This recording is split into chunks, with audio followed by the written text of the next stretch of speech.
Bom, estou retomando então o nosso projeto das videoaulas, né? Aulas pequenas, né? Bem resumidas, só para você ter resumir a matéria depois de você ter estudado, você dar uma sacada, etc. Não pague aula particular, né? Se você está com dificuldade numa matéria, vá com o seu colega, peça o seu colega para te ajudar, né? Porque ele fala a mesma língua que você, ele entende os mesmos problemas, os mesmos dilemas que você. Isso é uma forma cooperativa, né, da gente promover a educação. Ele vai aprender te ensinando e você vai aprender, talvez, com o linguajar, com o método, né, que ele desenvolveu.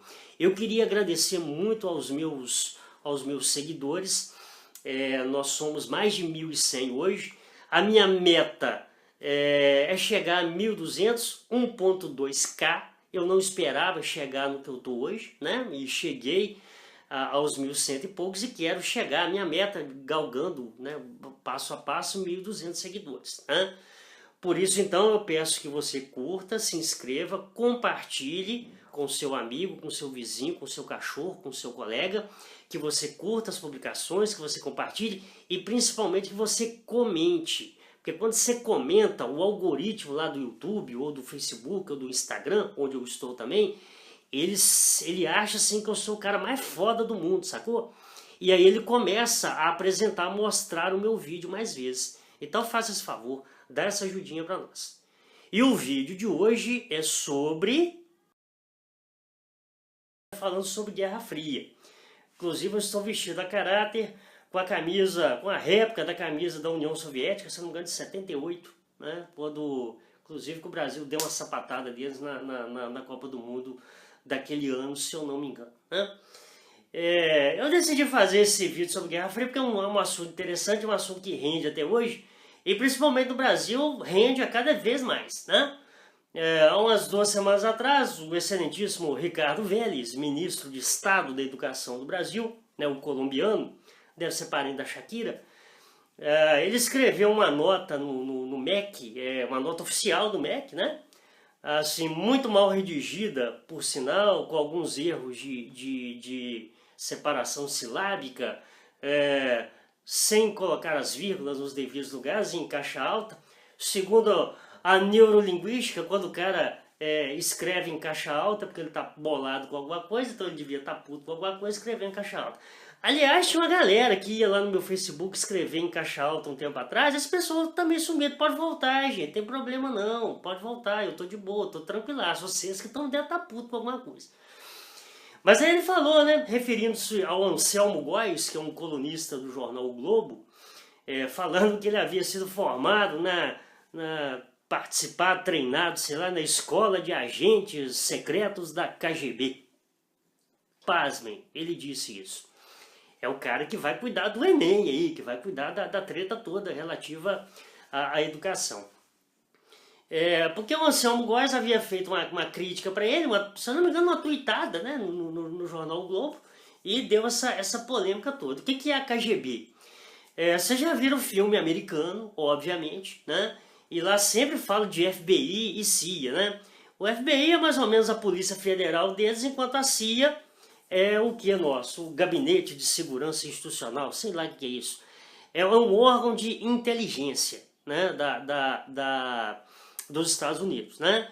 E a União Soviética, na época da Guerra Fria, tinha uma agência similar que era a KGB, né? Que era a Central de Inteligência dos russos, né? Dos soviéticos, etc.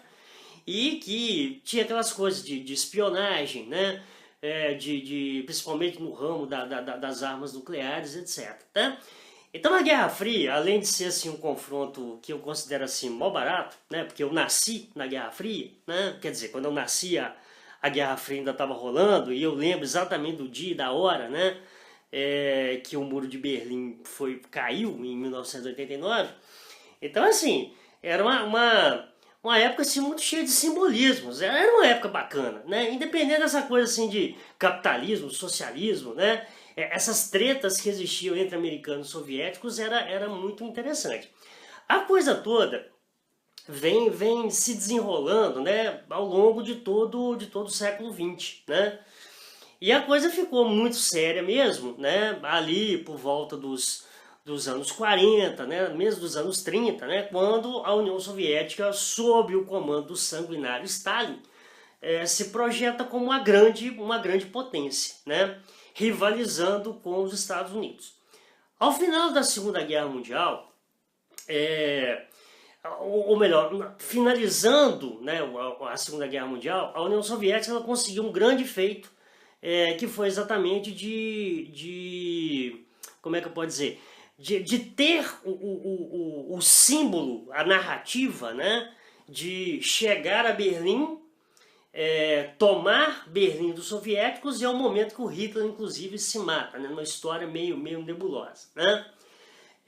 A Guerra Fria, eu posso afirmar que ela começa nesse momento, porque esse feito soviético ele vai ser igualado e até certo ponto ultrapassado quando os Estados Unidos lançam as bombas atômicas em Hiroshima e Nagasaki, no maior ataque terrorista da história, né, quando o presidente americano, substituindo o Roosevelt, né, o Harry Truman, mandou jogar as duas bombas, a primeira em Hiroshima, a primeira em Nagasaki, matando aí cerca de 80 e 70 mil pessoas nessas duas cidades, né? Enfim, ali o feito estava igualado, né? E, na verdade, as bombas atômicas, elas serviram para mostrar que os Estados Unidos, ou melhor, que a União Soviética, não estavam sozinhos no mundo. Que essa hegemonia mundial teria que ser partilhada entre as duas superpotências, né? Existe uma data, como é que eu posso dizer assim, didática para o início da Guerra Fria, que é 1947, né? Que é quando o Harry Truman vai até o Senado, até o Congresso americano, e pede, né, o aumento substancial de uma verba para compra, para armamentos, porque havia surgido um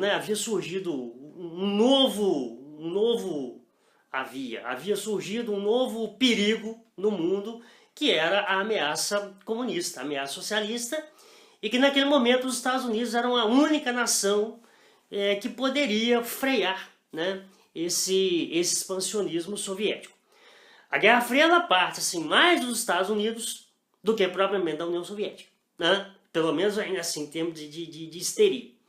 Eu, particularmente, né, coloco que, eu acho que no momento que a bomba atômica atingiu o solo de Hiroshima, a Guerra Fria começa, né? E na minha modesta opinião, ela termina em 91, quando efetivamente acaba a União Soviética, quando a bandeira da força e do martelo é baixada lá no Kremlin e sobe a bandeira da Rússia. Vídeos aí que você pode encontrar no YouTube facilmente, porque é de certa forma razoavelmente recente. Agora, óbvio, tem a galera que considera 47 o discurso do Truman, né?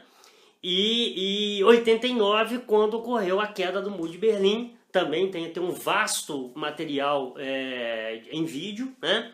Inclusive o Pedro Bial, né, repórter importante da Globo aí, foi o cara que transmitiu ao vivo, né, a queda do Muro de Berlim naquele dezembro de 1989, né?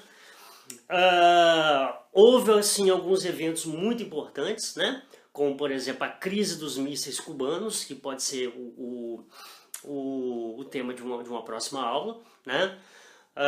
Aliás, esse ano, mesmo com o mimimi da galera aí, é comemorado, né, o aniversário da Revolução Russa. Então a gente tem que falar disso enquanto fato histórico. As opiniões que tem por aí são as mais variadas, inclusive tem as minhas, né? E com certeza, assim, é um evento que, né, quando se fala, por exemplo, da divisão, da questão da Coreia do Norte, também é um evento que está diretamente relacionado à Guerra Fria e assim por diante, né? Bom, fato é que a Guerra Fria em si não foi guerra nenhuma, né? Ela foi esse joguinho de intrigas entre americanos e soviéticos, só que tinha um grande problema, que era a ameaça nuclear, né? Porque tanto os Estados Unidos quanto a União Soviética tinham seus arsenais bélicos que, segundo alguns, poderiam eliminar, extinguir a vida na Terra. Não sei se isso é exagero ou se isso era possível, mas que eu lembro quando criança que tinha essa treta, essa conversa, tinha sim, com certeza, né? Então, assim, é um evento que mobilizou o século XX, né? Eu lembro, né, que a Olimpíada sempre tem aquela cerimônia de abertura, né? Então sempre tinha aquela coisa, né? Quando a Olimpíada era numa cidade americana, numa cidade da União Soviética, os caras, porra, se desdobravam, né, para fazer a abertura mais foda, para mostrar pro mundo, né, a superioridade de um bloco ou de outro bloco e assim por diante, né? E como eu disse, acabou tudo em 89 ou 91, dependendo do ponto de vista. Mas aí no Brasil ainda tem esse bando maluco que acredita piamente que a gente está sob uma ameaça comunista, uma ameaça socialista e etc. E que nós temos que expurgar, né, essa galera que está no MEC, essa galera que tá nos jornais, que está na televisão, que está não sei o que, etc. Na verdade, muitas vezes, quando as pessoas querem encobrir as suas incompetências, elas criam factoides, né? Criam inimigos que não existem para desviar a atenção da população para os seus reais problemas, né? Então, assim, Guerra Fria é um evento muito bacana, muito interessante, muito simbólico, muito emblemático e, como eu falei, que ainda rende bastante discussão, né? Não pode ser chamada de guerra, né? Porque não houve um conflito, eu sempre digo, não houve um americano matando um soviético no campo de batalha e vice-versa. O que houve foi o jogo de intrigas e aquela coisa, né, do telefone vermelho, que era uma linha direta entre o Kremlin e a Casa Branca, onde os presidentes americanos negociavam e soviéticos negociavam diretamente, etc. Tem a história, né, que durante a crise dos mísseis de Cuba, que em outro momento eu explico, mas que foi assim, o episódio mais tenso da Guerra Fria, reza a lenda que esse telefone tocou várias vezes e ali, em 1961, a iminência, a Guerra Fria, né, se tornar uma guerra quente, teve muito próximo de fato disso acontecer, tá joia? Curta, se inscreva e compartilhe. Isso aqui é só um resumão. Qualquer coisa você pode me perguntar, tá joia? Muito obrigado, valeu coletivo, até a próxima.